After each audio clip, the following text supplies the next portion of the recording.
లలితాపరా భట్టారికా స్వరూప ఆవిర్భావం గురించి మీతో నిన్న మనవి చేస్తున్నాను.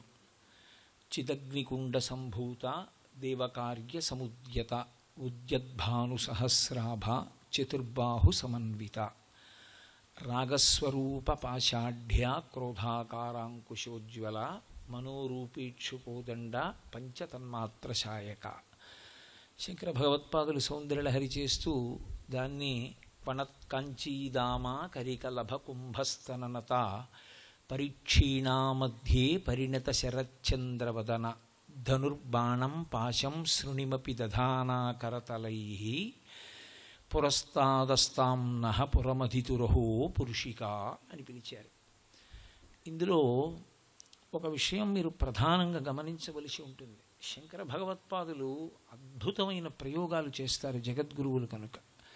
వ్యాస భగవానుడు అన్నాడు, చిదగ్నికుండము నుండి ఆవిర్భవించినటువంటి లలితాస్వరూపమునకు మొట్టమొదట ఆయన చెప్పినటువంటి ఆయుధములు రాగస్వరూప పాషాఢ్య క్రోధాకారాంకుశోజ్వల, ఈ రెండూ చెప్పాడు. పాశము అంకుశము చెప్పాడు. శంకరులు ముందు పాశము అంకుశము చెప్పలేదు. ధనుర్బాణం పాశం శృణిమపి దధానా కరతలైః అన్నారు. అంటే ధనస్సు బాణములు ముందు శంకరాచార్యులు వారు చెప్పారు. వ్యాసో నారాయణ స్వయం, వ్యాసుడు శంకరుల చేతనే కాదు సర్వలోకము చేత పూజింపబడతాడు. ఆ వ్యాస భగవానుడిచ్చినటువంటి 16 సంవత్సరముల అదనపు ఆయుర్దాయంతో శంకర భగవత్పాదులు 32 సంవత్సరములే ఈ భూమండలం మీద ఉన్నారు. శంకరులకు వ్యాసుడంటే మహాభక్తి. అటువంటిది వ్యాస భగవానుడు లలితా సహస్రంలో చెప్పినటువంటి ఆయుధ క్రమాన్ని శంకరులు శ్లోకంలో మార్చారు. అంటే ఎందుచేత మార్చి ఉండాలి అన్నదాని కొరకు మీరు ప్రయత్నిస్తే మీరు దాని మీద బాగా ఆలోచన చెయ్యడమే తపస్సు. ఒక శ్లోకం గురించి మీరు బాగా ఆలోచన చెయ్యాలన్నది శంకరుల కోరిక. మీరు ఇలా ఎందుకు మార్చి ఉంటారు శంకరాచార్యుల వారు? ముందు ఎందుకు ఆయన పాశాన్ని అంకుశాన్ని చెప్పకుండా ధనుర్బాణములను శంకరులు ఎందుకు చెప్పాలి? అలా చెప్పడం మంచిదా, పాశము అంకుశము చెప్పడం మంచిదా అంటే ఒక్కటే. శంకరులు కూడా వ్యాస భగవానుణ్ణి కీర్తిస్తారు, వ్యాస భగవానుణ్ణి గౌరవిస్తారు, వ్యాసునకు నమస్కరిస్తారు. కాబట్టి వ్యాసుడు చెప్పినది దోషమని శంకరుల ఉద్దేశ్యం కాదు. ఇలా శంకరులు చెప్పినా ధనుర్బాణముల కన్నా అంకుశము పాశము చెప్పడమే ప్రధానం. పాశాంకుశములు ముందు చెప్పడమే యథార్థం, అదే సత్యం. తను కొద్దిగా కిందకి దిగిన వ్యాస హృదయం మనకి బాగా అర్థం అవ్వడానికి ఆయన క్రమాన్ని మార్చారు. ఇందులో మొదటిది రాగస్వరూప పాషాఢ్య, రెండవది క్రోధాకారాంకుశోజ్వల, మనోరూపేక్షు కోదండ. అమ్మవారు చేతిలో చెరుకు విల్లు పట్టుకుంటుంది, చెరుకుతో తయారు చేయబడిన ధనస్సు. ఇంకొక చేతిలో 5 బాణములు పట్టుకుంటుంది. ఈ 5 బాణములు పుష్పబాణములే, 5 పువ్వులు. ఈ 5 పువ్వులనే అరవిందము, అశోకము, నవమల్లికము, నీలోత్పలము, చూతము అంటారు. ఈ 5 పువ్వులు పట్టుకుంటుంది. ఒక చేత్తో చెరుకు విల్లు, ఒక చేత్తో 5 పుష్పబాణములు. ఇవి అమ్మవారి ఆయుధములు కావు. మీరు జాగ్రత్తగా గమనించి చూస్తే ఇవి పరదేవతకి సంబంధించిన ఆయుధములు కాదు. ఈ ఆయుధములు ఎవరివి అంటే మన్మధుడివి. మన్మధుడు పట్టుకోవలసినటువంటి ఆయుధాల్ని అమ్మవారు తీసుకుంది.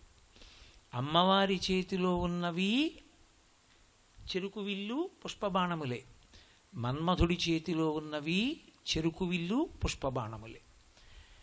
మన్మధుడి చేతిలో చెరుకు విల్లు పుష్పబాణములు ఉన్నంతసేపు అంటే నా ఉద్దేశ్యం ఆయన ఆ ధనస్సుని ఎక్కుపెట్టి బాణప్రయోగం మన మీద చేసినంతసేపు ఇంద్రియ లౌల్యముతో తిరుగుతూ ఉంటాడు.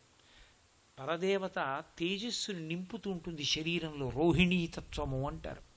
రోహిణీ స్వరూపిణి అయి ఈ శరీరంలో తేజస్సుని ప్రతిరోజు నింపుతుంది ఆవిడ. ఈ తేజస్సు అధోముఖంగా నష్టమైపోతే అది వక్రదృష్టి చేత చంద్రునితో చూడబడినది అంటారు. అది దాని వలన పురుషుడు తేజస్సు పోగొట్టుకుంటాడు, దాని వలన సాధనాక్రమంలో పైకి ఎదగలేడు. అమ్మవారి అనుగ్రహం ఉండడం అంటే మన్మధుని యొక్క బాణములు పడితే ఇంద్రియముల యొక్క లౌల్యమునకు గురి అయి విషయ ప్రపంచమునందు సుఖములను కోరుకుంటాడు. చెరుకు ఇల్లు అంటే చెరుకు కర్రతో ఉంటుంది. అది పైనుంచి కింద వరకు మీరు ఎట్నుంచి కొరికి చూడండి తీయగా ఉంటుంది. పువ్వులలో మకరందం ఉంటుంది, అందులోనూ తీపి, ఇందులోనూ తీపి. ఈ రెండు తీయగా ఉండడం అన్న మాటకు అర్థం ఏమిటంటే ప్రపంచంలో 5 ఇంద్రియముల చేత అనుభవింపబడేటటువంటి సమస్త విషయముల యందు మాధుర్యమును చూస్తూ ఉండడం. శబ్దస్పర్శ రసరూప గంధములని 5 తన్మాత్రలు. పంచేంద్రియములు కన్ను, ముక్కు, చెవి, నాలుక, చర్మము. ఈ 5టితో శబ్దస్పర్శ రసరూప గంధములనేటటువంటి తన్మాత్రలతో విషయ సుఖములను అనుభవించడమునందు మగ్నమై ఉండడం. మన్మధుని చేతిలో చెరుకు విల్లు 5 బాణములు ఉన్నంతసేపు, ఆయన మన మీద బాణ ప్రయోగం చేసినంతసేపు జరుగుతుంది. మన్మధుడు పరదేవత దగ్గర కింకరుడు. ఆమె ఆజ్ఞాపించిందనుకోండి, నువ్వు ఆయన మీద వెయ్యడానికి వీల్లేదు అందనుకోండి, ఇక ఆయన బాణములు వెయ్యడు. అప్పుడు ఆవిడ చేతిలో ఉన్నటువంటి చెరుకు విల్లు 5 బాణములు పనిచేస్తాయి. ఇది అసలు ఎందుకు మారింది అని అడిగారు. మన్మధుని చేతిలో ఉండవలసిన ఆయుధాలు అమ్మవారి చేతిలోకి ఎందుకు వెళ్ళాయి? ఒకానొకప్పుడు పరమశివుడు తపస్సు చేస్తున్నాడు. అమ్మవారు మహాపతివ్రత. ఆవిడ ఎక్కడ శరీరాన్ని విడిచిపెట్టినా, అంటే అవతార పరిసమాప్తి చేసినా భర్త గౌరవం కోసం చేస్తుంది. ఆమె ఎప్పుడు అవతార స్వీకారం చేసినా పరమేశ్వరుణ్ణి మాత్రమే భర్తగా పొందుతుంది. ఎంతమందికైనా కుమార్తెగా వస్తుంది, కానీ భర్త మాత్రం పరమేశ్వరుడే. మహాపతివ్రతమైనటువంటి అమ్మవారు పరమశివుణ్ణి కలుస్తుంది. అది సృష్టిలో ఎవ్వరూ ఆపలేనటువంటి తత్వం. కానీ అసలు లోకమునకంతటకు ఆది దంపతులు ఎవరు? పార్వతీ పరమేశ్వరులు. అందుకే శివానంద లహరిలో శంకరాచార్యులు వారు నిత్యాయ త్రిగుణాత్మనే పురజితే కాత్యాయని శ్రేయసే సత్యాయ ఆద్య కుటుంబిని మునిమన ప్రత్యక్ష చిన్మూర్తయే అంటారు.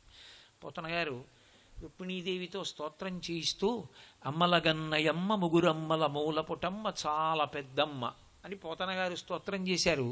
నమ్మితి నామనంబున సనాతనులైన ఉమామహేశులన్ మిమ్ము పురాణ దంపతుల మేలు భజింతు కదమ్మ మేటి పెద్దమ్మ దయాంబురాశివి కదమ్మ హరిన్ పతిచేయుమమ్మ నిన్ను నమ్మిన వారికెన్నటికి నాశము లేదు కదమ్మ ఈశ్వరి అనిపిస్తారు. వాళ్ళు సనాతనులు. వాళ్ళిద్దరు ఎప్పుడున్నారో ఎవరికి తెలియదు. పూర్వజ, మీరన్నిటికన్నా ముందు ఏదుందంటారో దానికన్నా ముందు ఆవిడ ఉంది. ఆవిడ ఆయన యందు ఉంటుంది. ఆయన సృష్టి చెయ్యాలనుకున్నప్పుడు ఆయన నుండి విడివడుతుంది. ఆవిడ ప్రకృతి స్వరూపిణి అయి పక్కన కూర్చుంటుంది. అందుకని అహో పురుషిక అంటారు శంకరాచార్యుల వారు. అటువంటి తల్లి ఆ పరమేశ్వరుడు ఆది దంపతులు. వాళ్ళ అనుగ్రహం వలన కలిగినటువంటి సృష్టిలో అంతర్భాగము మన్మధుడు. ఈ మన్మధుడు పార్వతీ పరమేశ్వరుల యందు కామము కల్పించగలను అనుకున్నాడు. ఇది హద్దు దాటడం అంటే. ఇది ఆయన చెయ్యకూడని పని ఎక్కడ చేశాడంటే, అయితే మన్మధుడికి తెలియక చెయ్యలేదు. మీరు వీరభద్ర విజయం చదివితే మీకు బాగా అర్థం అవుతుంది. ఆయన రతీదేవి దగ్గరికి వెళ్ళి చాలా బాధపడ్డాడు.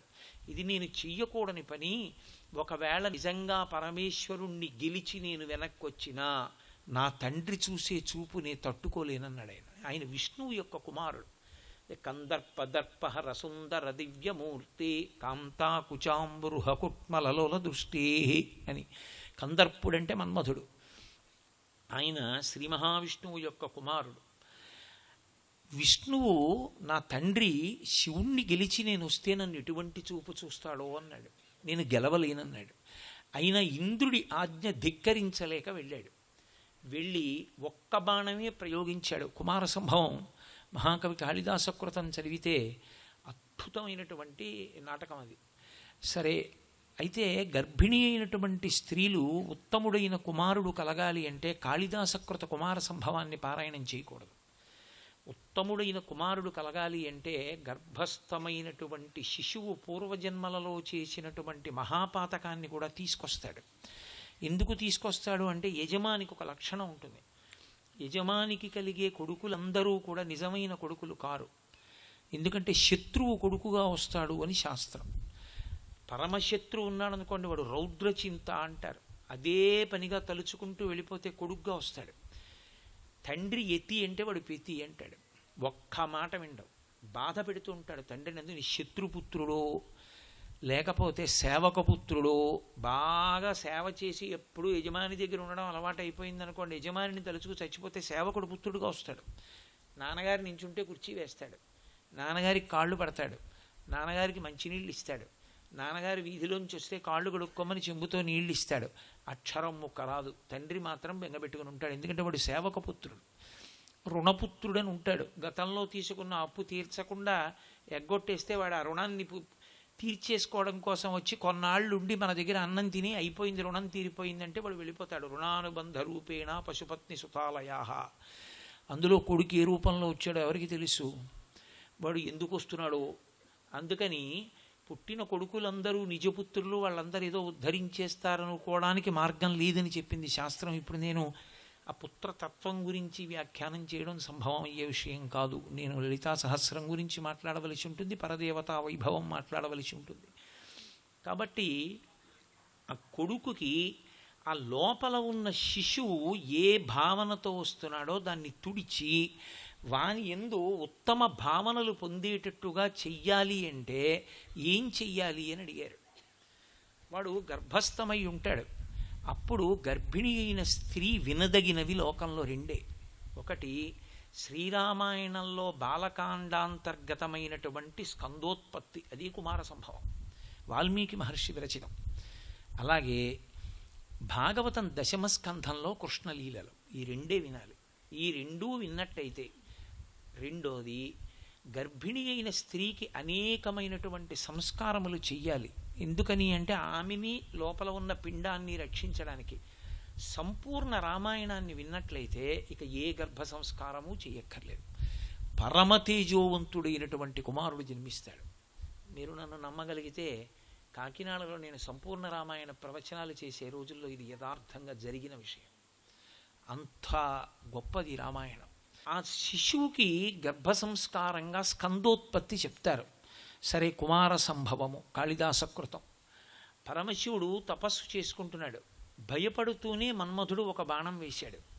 పరమశివుని యొక్క మనసు కించిత్ విచలితమైంది. ఆయన కనిపెట్టాడు, నా మనసు అకస్మాత్తుగా చెదిరింది అంటే ఎక్కడో ఏదో జరిగిందని ఆయన వెంటనే చుట్టూ చూశాడు. మన్మధుడు కనబడ్డాడు. రెండవ బాణాన్ని ఎక్కువ పెడుతున్నాడు. ఆయన వెంటనే మూడవ కన్ను తెరిచాడు. అందులోంచి వచ్చినటువంటి పెనుమంటల చేత మన్మధుడు దగ్ధమైపోయాడు. కారణం ఏమిటి అంటే ఆయన పరిధిని అతిక్రమించడమే. తండ్రికి కొడుకు చెప్పకూడని ఉంటాయి.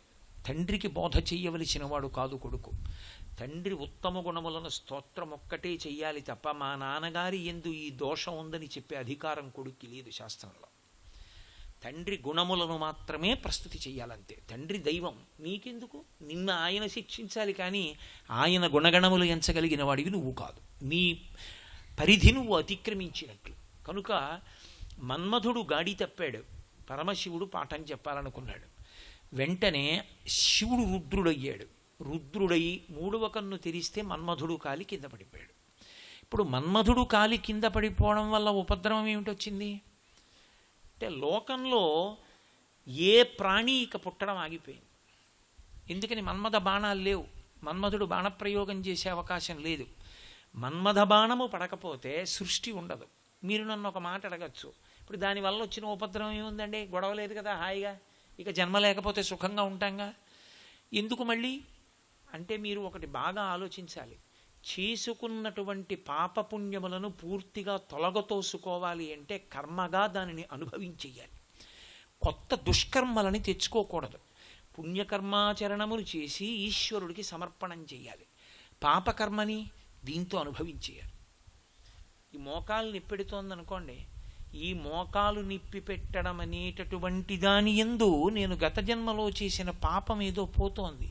ఎవరి కాలు మీదో కొట్టాను, అందుకని ఈ కాలు నిప్పెడుతోంది అంటే మీకు నిప్పెడుతుందా అనుకోకండి, ఒక ఉదాహరణకు చెప్తున్నాను. అప్పుడు ఈ నిప్పి చేత నేను గత జన్మలలో చేసుకున్న పాపాన్ని తొలగతోసుకుంటాను. పుణ్యకర్మ చేసి ఈశ్వరార్పణం చేస్తాను, దాని చేత చిత్తశుద్ధి కలిగితే తప్ప జ్ఞానం అంకురించదు. అందుకు ఇష్టాపూర్తములను చేయమంటారు. ఇష్టాపూర్తములు అంటే ఇష్టి అంటే యజ్ఞయాగాది క్రతువులకు ఇష్టి అని పేరు. హవిస్సు దేవతలు తింటారు కాబట్టి.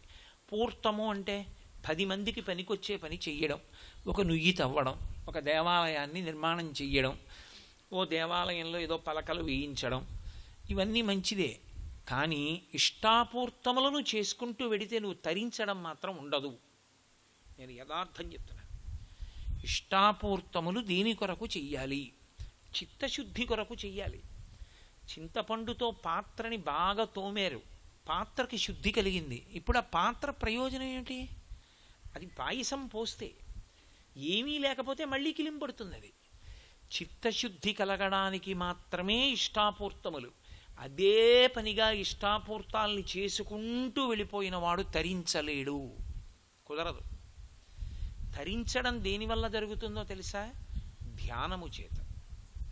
మీరు అంతర్ముఖత్వాన్ని పొంది ఈశ్వరుడికి దగ్గరవ్వాలి. అందుకే అంతర్ముఖ సమారాధ్య బహిర్ముఖ సుదుర్లభ.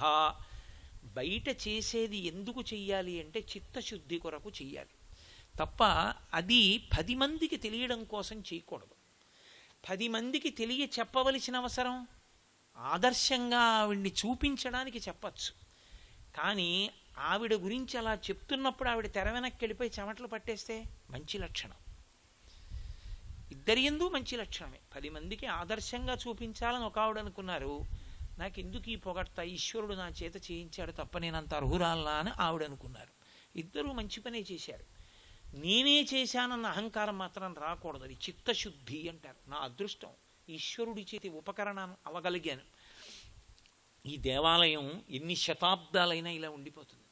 ఎంతమంది భక్తులు సేవిస్తారో, ఎన్ని ఉత్సవాలు జరుగుతాయో, ఎన్ని ప్రవచనాలు జరుగుతాయో. కట్టిన జీవుడు తరించట్లా. ద్రవ్యం ఉంటే ఏమైంది? ఈశ్వరుడు నీ వంశాన్నంతటిని తరింపచేశాడు ద్రవ్యాన్ని వినియోగించుకుని. అందుకు ఆయనకి కృతజ్ఞుడవై ఉండడం చిత్తశుద్ధి. చిత్తశుద్ధి కొరకు ఇష్టాపూర్తములను చెయ్యాలి తప్ప ఇష్టాపూర్తములే చేసుకుంటూ వెడితే దానికి అర్థం ఉండదు. ఇంకా దానికి ఎక్కడ ముగింపు ఉంటుంది నాకు చెప్పండి? ఎన్నాళ్ళు మీరు పాత్ర శుద్ధి చేస్తూ కూర్చుంటారు? పాత్ర శుద్ధితో పాటు పాత్ర నింపడం నేర్చుకోవాలి. అందుకే ఒక స్థితిలో ధ్యానమునందు మగ్నుడైపోవాలి. చాలా తేలిగ్గా మనస్సు వెనక్కి రావాలి. దీని గురించి నాకు అవకాశం ఉంటే చాలా అత్యంత ప్రధానమైన విషయం కాబట్టి ఇది ప్రత్యేకంగా సౌందర్యలహరిలో శంకరాచార్యుల వారు అమృత భాండముల వంటి శ్లోకములు చేశారు, మనిషి తరించడానికి మార్గం చూపిస్తూ. చదువుకునే విద్యార్థుల దగ్గర నుంచి వయసుడిగిపోయిన వారి వరకు అందరికీ మార్గం చూపించారు ఆయన. ఇష్టాపూర్తములు చిత్తశుద్ధి కొరకు చేస్తారు ఆ కర్మలను. ఇప్పుడు నువ్వు శరీరం తీసుకోవాలి, తీసుకుని పుణ్యకర్మాచరణము చేసి చిత్తశుద్ధి పొందాలి. చిత్తశుద్ధి పొంది వైరాగ్యమును పొందాలి. భక్తి వైరాగ్యముల వలన జ్ఞానమును పొందాలి. జ్ఞానము వలన మోక్షమును పొందాలి. దీని కొరకు నీకు శరీరం కావాలి. మరి మన్మధుడు లేకపోతే శరీరం ఎక్కడిది? ఎలా వస్తుంది శరీరం? కాబట్టి సృష్టి ఆగిపోయింది అన్న క్రమంలో మీరు జాగ్రత్తగా తాత్వికమైన అనుసంధానం ఏమిటంటే జీవుడు పాపములను క్షయం చేసుకుని ఈశ్వరుడికి దగ్గరయ్యే మార్గం మూసుకుపోయింది. అందుకని అలమటించారు దేవతలందరూ. 2 వాళ్ళకి అన్నం ఉండదు. దేవతలకు అన్నం ఎక్కడిది? మనుష్యులు హవిస్సు ఇస్తే వాళ్ళు తింటారు యజ్ఞంలో, లేకపోతే వాళ్ళకి అన్నం ఉండదు. అప్పుడు వాళ్ళు వర్షం కురిపించి వీళ్ళకి అన్నం పెడతారు. అది ధర్మచక్రం అంటారు దాన్ని. ఇప్పుడు దేవతలకు అన్నం ఉండదు. అందుకే మనుష్య కోటికి అపాయం వస్తే దేవతలు బ్రహ్మగారి దగ్గరికి వెడుతుంటారు. ఇప్పుడు పురాణంలో అయా మీరు రక్షించాలంటారు. మీరు జాగ్రత్తగా గమనిస్తే కావ్య భాష అంటారు. మీకు 2 విషయాలు కనపడతాయి. ఒకటి, మనుష్య జాతికి ఎప్పుడు ఇబ్బంది వచ్చినా ముందు దేవతలు ఎడతారు త్రిమూర్తుల దగ్గరికి. 2, భూమి ఎప్పుడైనా పాపభారం పెరిగితే శ్రీ మహావిష్ణువుకి ఆమె ఇల్లాలై కూడా ఇల్లాలి స్థాయిలో ఈశ్వరుణ్ణి అడగదు. మీరు ఎప్పుడైనా చదవండి పురాణం. భూదేవిగా ప్రార్థన చెయ్యదు. భూదేవి గోరూపంలో ప్రార్థన చేస్తుంది. భాగవత ప్రారంభం అదే కదా. భూమి గోరూపాన్ని దాల్చి నిలబడుతుంది. ఎందుచేత? భార్యాస్వరూపంగా చెప్పిన దాని విషయంలో కూడా ఆలోచిస్తాను అంటాడేమో కానీ గోరూపంగా చెప్పిన దాన్ని ఈశ్వరుడు కూడా ఒక్క క్షణం ఆలస్యం చేయడు. గోవు పరదేవతా స్వరూపం. అందుకే భూమి గోరూపాన్ని పొందుతుంటుంది. గోరూపాన్ని పొంది ప్రార్థించిందా విష్ణువు దుష్ట శిక్షణ కొరకు అవతార స్వీకారం చేస్తారు. అందుకే దోషములలోకెల్లా చాలా పెద్ద దోషం ఏది అంటే గోమోదక దోషం. ఆవుని కొట్టడం. ఎవరు కొట్టమన్నారు? నేను ఎందుకు ఆవుని కొట్టడం? ఆవుని కొట్టడం మహాపాపం కింద వేస్తారు. అది పరదేవతా స్వరూపం. సర్వం శ్రీ ఉమామహేశ్వర పరబ్రహ్మార్పణమస్తు. స్వస్తి.